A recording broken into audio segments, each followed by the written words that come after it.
حضرت نوح علیہ السلام کو بھیجا. حضرت نوح علیہ السلام کو اللہ رب العالمین نے اپنا نبی بنایا. حضرت نوح علیہ السلام نے 950 سال تک تبلیغ کی. 950 سال تک حضرت نوح علیہ السلام نے اسلام کی دعوت کو لوگوں تک پہنچایا, اسلام کی خوبیوں کو لوگوں کے سامنے پہنچایا. نتیجہ کیا ہوا؟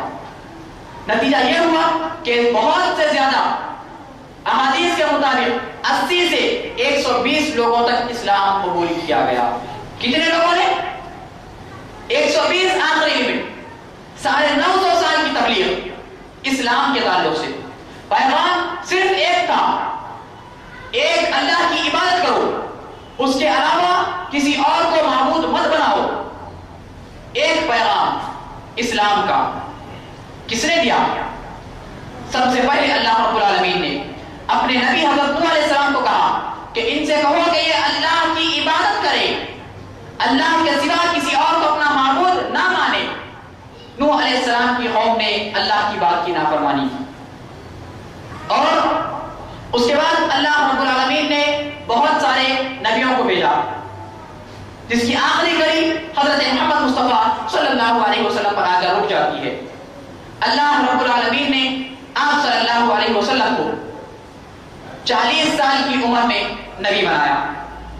آپ صلی اللہ علیہ وسلم ابھی نبی نہیں بنائے گئے, لیکن آپ صلی اللہ علیہ وسلم جب مکے کی گلیوں میں پھرا کرتے تھے, اس وقت لوگ آپ کو صادق اور امین کہا کرتے تھے, لوگ آپ کو امانتدار کہا کرتے تھے.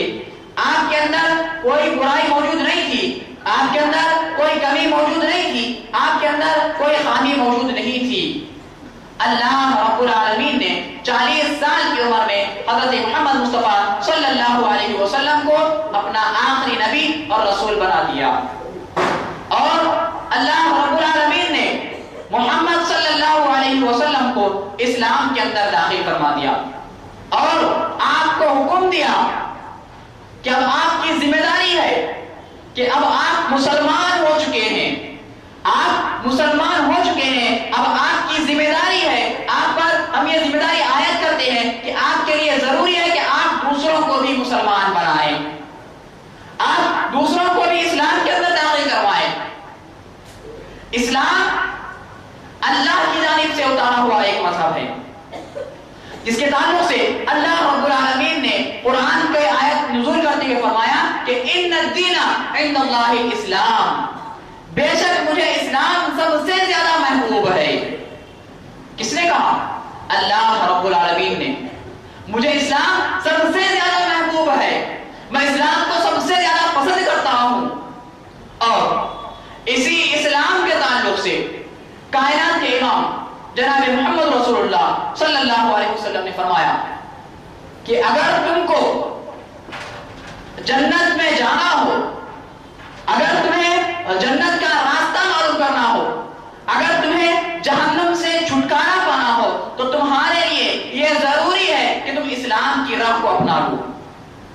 تم اسلام کی راہ کو اپنا لو. اسلام کی راہ یہ ہے کہ کتاب اللہ, اللہ کی کتاب و سنت رسول, اللہ کے رسول جناب محمد رسول اللہ صلی اللہ علیہ وسلم کی سنت. اور اسی اسلام کے تعلق سے صحابہ کرام رضوان اللہ علیہ اجمعین, جو کہ جہنم کے گڑھوں تک یہ لوگ پہنچ چکے تھے, جو لوگ معمولی بات پر سال ہر سال جنگ لڑا کرتے تھے, قتل و غارت گیری ان کا شیوا تھا, ڈاکہ زنی ان کا پیشہ تھا, جھوٹ بولنا, جتنی غلط جتنی کی برائیاں ہیں تمام کی تمام ان کے اندر موجود تھی. لیکن جب یہ لوگ اسلام میں داخل ہوئے, جب انہوں نے اسلام کو اپنایا, جب انہوں نے اسلام کو قبول کیا, اس کے معنی اور مطلب کو جب انہوں نے سمجھا, تو ان کی حالت یہ تھی کہ انہوں نے بڑی بڑی سلطنتوں کو اپنے قدموں تلے رونگ دیا. کس کی وجہ سے؟ اسلام کی وجہ سے. اسلام کی وجہ سے بڑی بڑی سلطنتیں ان سے کعبہ کرتی تھی, بڑے بڑے طاقتور بادشاہ ان کا نام سن کر لرز جایا کرتے تھے. کیا وجہ؟ وجہ صرف یہی تھی کہ انہوں نے اسلام کو اپنایا ہوا تھا.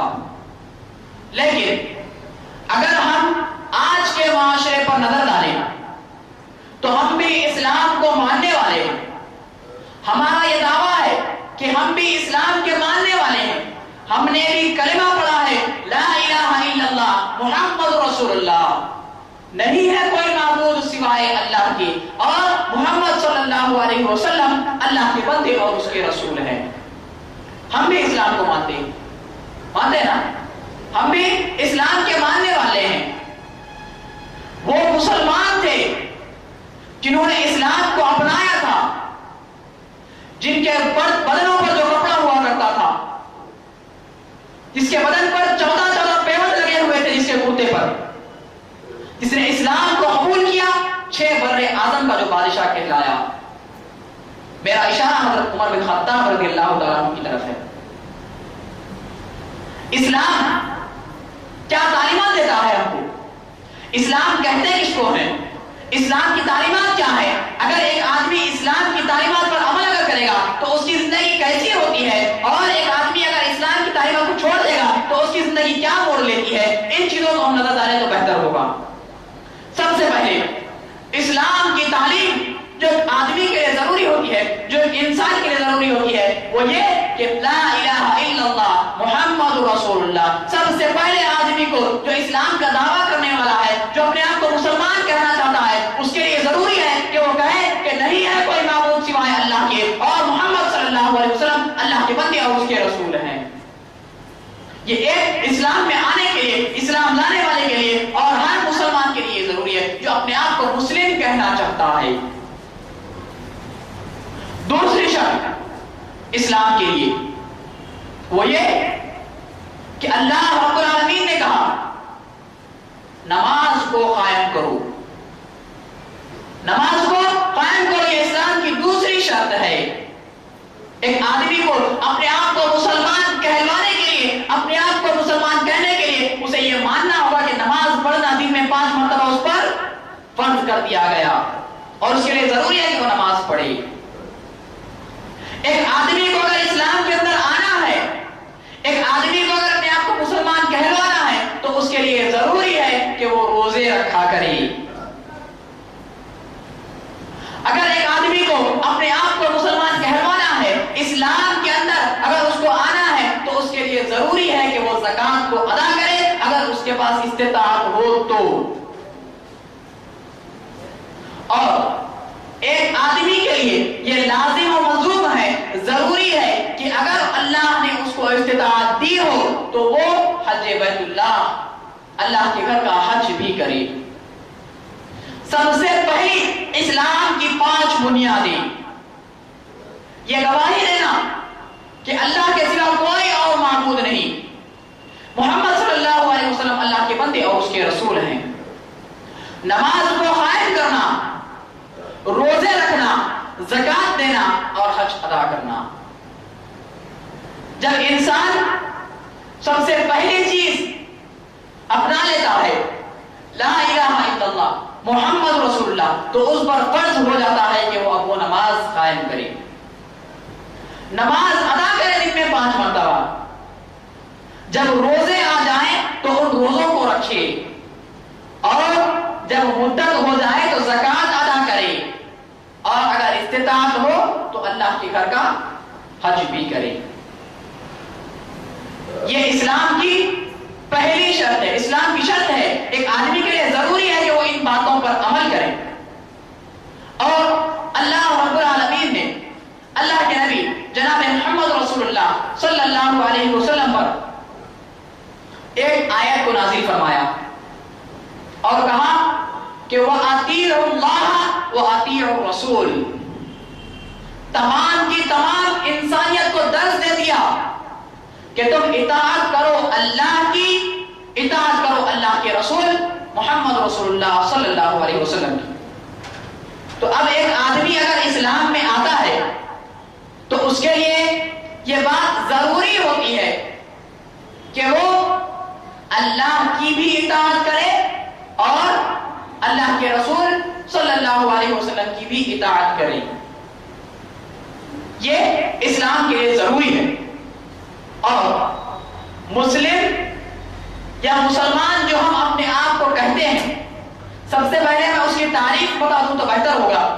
اللہ کے نبی صلی اللہ علیہ وسلم کی وہ حدیث کے مطابق کہ آپ صلی اللہ علیہ وسلم نے فرمایا کہ ایک آدمی ہے جس کے پاس ایک اونٹ موجود ہے، وہ اس اونٹ کی نکیل کو اپنے ہاتھ میں تھاما ہوا ہے، وہ آدمی اس اونٹ کا مالک ہے، وہ آدمی اس اونٹ پر سواری کرتا ہے، وہ آدمی اس اونٹ پر مال کو لادتا ہے، وہ آدمی اس اونٹ کو حکم دیتا ہے کہ بیٹھ جا تو وہ اونٹ بیٹھ جاتا ہے، وہ آدمی اس اونٹ کو چلنے کے لیے کہتا ہے تو وہ اونٹ چل پڑتا ہے، وہ آدمی اس اونٹ کو کہتا ہے کہ مڑ تو وہ اونٹ مڑتا ہے، وہ آدمی اس اونٹ کو کہتا ہے کہ تو کھا تو وہ اونٹ کھاتا ہے، اور اس کا مالک کہتا ہے کہ پی تو وہ اونٹ پیتا ہے۔ اللہ کے نبی صلی اللہ علیہ وسلم نے کہا اس کو مسلم، یعنی اپنے تمام کی تمام خواہشوں کو، اپنی ہر ضروریات کو اپنے مالک کے حوالے کر دے۔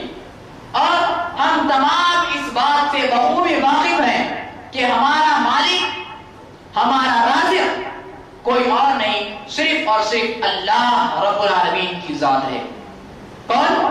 اللہ رب العالمین کی ذات۔ تو ایک مسلمان کہنے کے لیے آدمی کو سب سے پہلے اپنی تمام خواہشوں کو اللہ کے حوالے کرنا ہوگا، اپنی نفسانی خواہشات کو اللہ کے حوالے کرنا ہوگا، اس کے بعد اسلام کے بتائے ہوئے اصولوں پر عمل کرنا پڑے گا۔ اور اللہ رب العالمین نے فرمایا کہ آدمی جب اسلام میں داخل ہو گیا اور وہ اپنے آپ کو اللہ کے حوالے نہیں کرتا، اللہ کے رسول کے حوالے نہیں کرتا، تو پھر وہ آدمی مسلمان کہلانے کے لائق ہرگز نہیں ہو سکتا، وہ آدمی ہرگز مسلمان کہلانے کے لائق نہیں ہو سکتا۔ تو ایک آدمی کے لیے ضروری ہے کہ وہ اگر اپنے آپ کو مسلمان کہلوانا چاہتا ہے تو اس کے لیے ضروری ہے کہ وہ اللہ کی بھی اطاعت کرے، اللہ کے رسول کی بھی اطاعت کرے۔ لیکن میں یہاں پر اپنے عنوان کے رخ کو تھوڑا سا موڑتے ہوئے یہ بتاؤں تو بہتر ہوگا کہ جو آدمی رب کے فرمان کو نہیں مانتا، جو آدمی رسول کے حکم کی فرما برداری نہیں کرتا، اللہ رب العالمین کیسے ان کا حال کرتا ہے، اور آج کیا وجہ ہے کہ ہم اپنے آپ کو مسلمان کہنے کے باوجود بھی اتنے پریشان ہیں، ہم اپنے آپ کو مسلمان کہنے کے باوجود بھی اتنے لاچار ہیں، کیا وجہ ہے؟ انشاءاللہ آپ اس مختصر سے وقت کے اندر دیکھیں گے۔ سب سے پہلے اللہ رب العالمین نے ایک سورہ کو نازل کیا جسے سورہ عصر کہا جاتا ہے۔ اللہ رب العالمین نے اس کی پہلی آیت میں کہا کہ والعصر، قسم ہے زمانے کی، اللہ نے کہا قسم ہے زمانے کی۔ اس آیت کے تحت امام شافعی رحمۃ اللہ علیہ کے اس قول کو ہمیں یاد رکھنا ہوگا۔ امام شافعی رحمۃ اللہ علیہ نے کہا کہ اللہ رب العالمین اگر پوری کی پوری قرآن نازل نہیں کرتا اور صرف یہ ایک سورت اللہ رب العالمین نازل کر دیتا تو یہ تمام کی تمام قرآن کی کفایت کر جاتی۔ اللہ اکبر! کیا کہا؟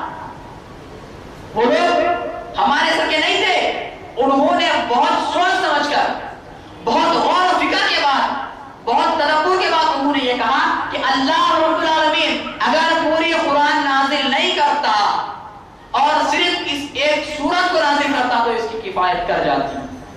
کیا وجہ ہے؟ اللہ نے کہا قسم ہے زمانے